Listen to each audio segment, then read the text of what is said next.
Imágenes para determinar la composición corporal. Podemos usar distintos métodos de imágenes para poder determinar composición corporal. Los más comúnmente usados son la densotometría de doble fotón o DEXA, las imágenes como escáner y resonancia magnética, y finalmente un método barato, simple y seguro es el ultrasonido. La densitometría de doble fotón es un método que habitualmente se usa para determinar o evaluar densidad mineral ósea, pero ya que el método sirve para poder determinar la densidad corporal total, también se puede calcular a partir de esa densidad la composición corporal. El método tiene la ventaja de ser relativamente barato, sencillo, el nivel de radiación que tiene es muy bajo y permite un análisis del cuerpo entero, en el cual uno puede calcular cantidad de masa grasa y cantidad de masa libre de grasa y sus respectivas proporciones, y además permite determinar composición corporal por segmentos al hacer cortes específicos con la imagen, con lo cual uno puede tener la proporción de masa libre de grasa y masa grasa de tronco, de extremidades, e incluso haciendo cortes especiales se puede además hacer una razón entre grasa central y grasa periférica, lo que permite tener una estimación aproximada, si bien no es muy segura, de la cantidad de grasa visceral que tiene un individuo. Este es un método ampliamente usado, en general en los estudios en los cuales se hace composición corporal es el método más frecuentemente informado, tiene una exactitud bastante grande. Los ensayos que hemos hecho en el INTA muestran que el error interensayo, es decir, cuando uno mide a una misma persona en distintas oportunidades, es menos de un 1%, lo que permite detectar variaciones en composición corporal bastante pequeñas. De hecho, uno puede, con la dispersión de valores que se obtiene con DEXA, se puede llegar hasta determinar cambios en composición corporal de alrededor de un 5 a 10%, lo cual permite además evaluar intervenciones. Las desventajas del método son que requiere un equipo grande y caro. No es un equipo extraordinariamente caro, pero sí un equipo que no se puede sacar a terreno. Y el otro problema que tiene, que como esto depende de medir la densidad corporal, el agua corporal puede hacer variar este parámetro, lo que significa que en personas que tengan problemas de hidratación severos puede haber resultados que sean espurios. Esto es una de las situaciones clínicas más comunes. Son los pacientes que están en diálisis, en los cuales tienen grandes fluctuaciones en su agua corporal antes y después de la diálisis, y la masa libre de grasa estimada antes y después de una diálisis puede variar hasta entre 2 a 3 kilos, depende de la cantidad de agua que se le saque al individuo. Por lo tanto, hay que tener presente que DEXA en estas condiciones o en cualquier otra condición en la cual pueda haber un trastorno del manejo de líquidos, se convierte en un método poco preciso y que no debe usarse. Teniendo en cuenta esta limitación para estudios clínicos y para estudios de terreno en los cuales uno quiera evaluar composición corporal por la más razón que sea, o quiere evaluar cambios por intervenciones, el DEXA es un método bastante útil y que se usa frecuentemente para estos estudios. Además, salvo amortizar el equipo, el examen casi no tiene costos involucrados, salvo el personal que deba usarlo.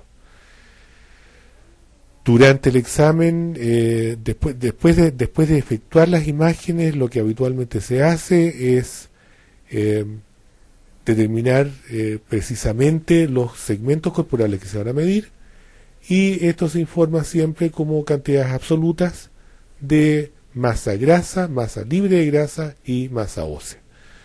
Al hacer el examen se deben separar los segmentos y determinar la composición de cada uno de estos segmentos. Lo que se informa habitualmente es tronco, extremidades, con lo cual se puede calcular masa libre de grasa apendicular, y como dijimos anteriormente también se puede determinar grasa central y grasa periférica. Otro método de imagen que se ha usado para determinar composición corporal es tomografía axial computarizada. Este método tiene la gran desventaja que implica una gran dosis de radiación para la persona que se esté midiendo, por lo tanto se debe ser muy cauto en quienes se va a indicar por estos motivos, especialmente en niños, a los cuales en este momento se está tratando de reducir al máximo posible la radiación que reciban durante su vida. La tomografía computarizada significa una importante exposición a radiación. El otro problema de este método es que es un método caro, requiere equipos muy caros, requiere de una implementación clínica que generalmente no está disponible en todas partes, y permite solamente medir segmentos. Lo que se hace habitualmente es hacer cortes transversales en distintos lugares donde uno quiera calcular la cantidad de músculo y la cantidad de grasa, que es muy fácil después determinar el área. El área se determina mediante cualquier software de digitalización de imágenes, en las cuales uno señala la zona en la cual quiere medir el área se mide automáticamente, lo cual simplifica mucho los cálculos.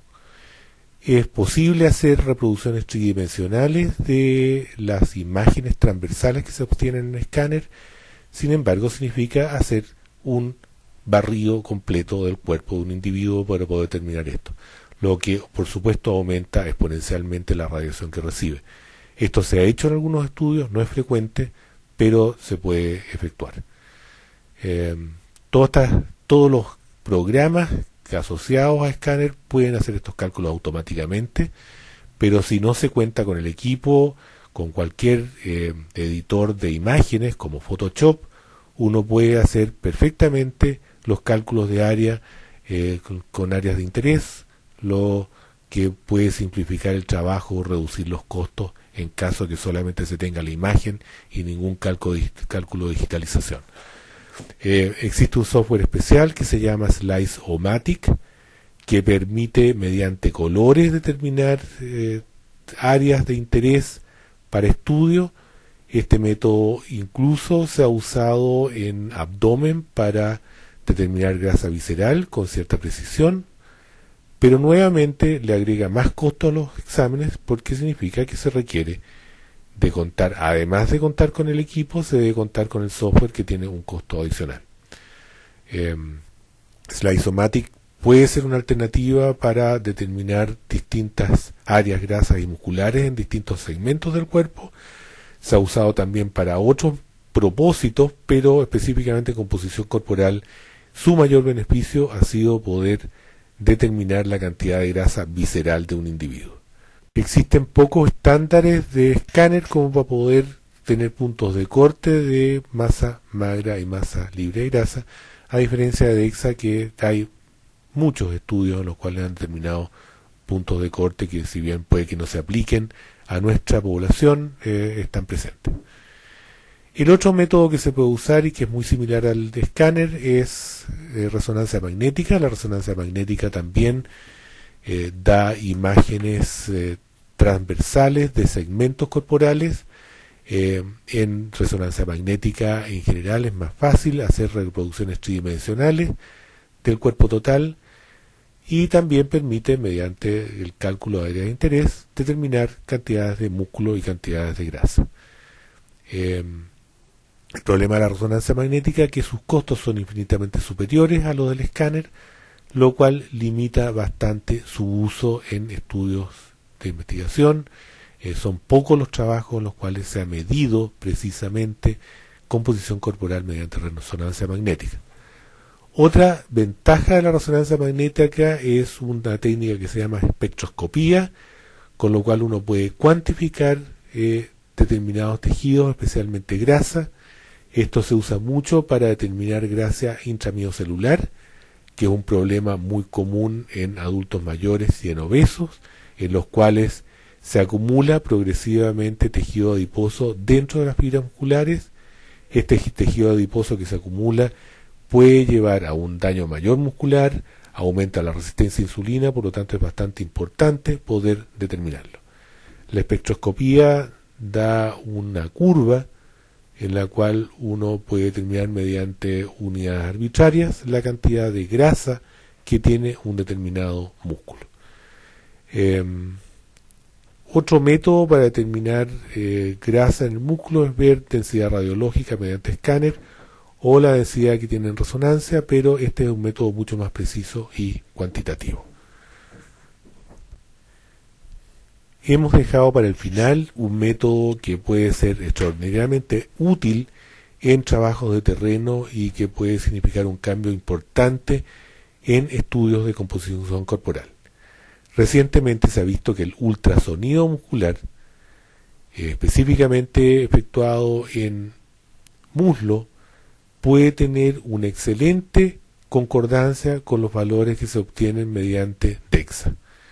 Las ventajas del ultrasonido son su menor costo, la absoluta ausencia de radiación durante el examen, que se pueden usar equipos pequeños, por lo cual se pueden hacer estudios en terreno, y que es un método fácilmente aprendido. Un operador puede aprender a hacer ultrasonido muscular en aproximadamente media hora y tener una buena reproducibilidad. El método consiste simplemente en medir la altura de un músculo, el músculo que habitualmente se elige, el músculo recto anterior, en la parte media del muslo, que se calcula como la mitad de la distancia entre la espina ilíaca anterosuperior y la rodilla.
Al colocar el transductor del ultrasonido en forma paralela a las fibras del músculo, se puede ver el ángulo que se forma entre la fascia profunda y estas.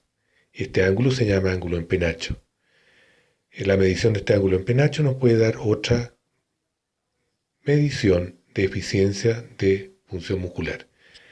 En la medida que el músculo se hipertrofia, el ángulo en penacho aumenta, pero también al aumentar el ángulo en penacho, disminuye la eficiencia con que funciona la fibra. Por lo tanto, determinar el ángulo óptimo es una tarea que debemos realizar.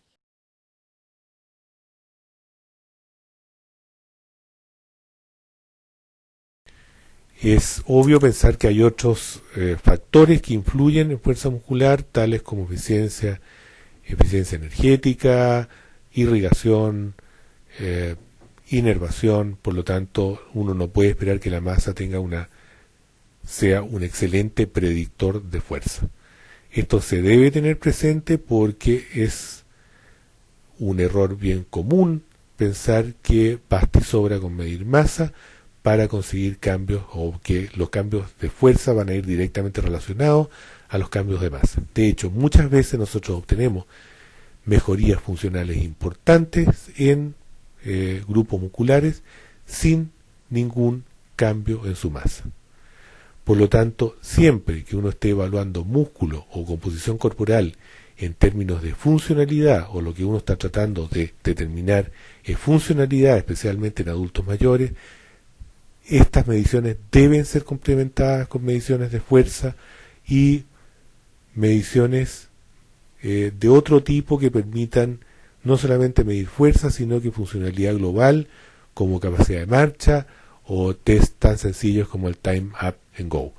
Estos métodos son relativamente fáciles de hacer, están muy bien estandarizados y pueden cambiar notablemente la predicción que uno haga de funcionalidad de esta persona. Esto se aplica fundamentalmente a adultos mayores sanos. La otra situación que es muy importante en medir composición corporal es en condiciones de pacientes hospitalizados, y se ha visto también que la medición de ultrasonido en músculo es un buen método para determinar pronóstico en pacientes críticos. Siendo un método muy sencillo que no requiere colaboración del paciente, medir la altura muscular en estos pacientes no es muy difícil, es un método relativamente fácil y puede darnos una buena aproximación del pronóstico. Por lo tanto, también estos métodos pueden ser aplicados en situaciones clínicas extremas.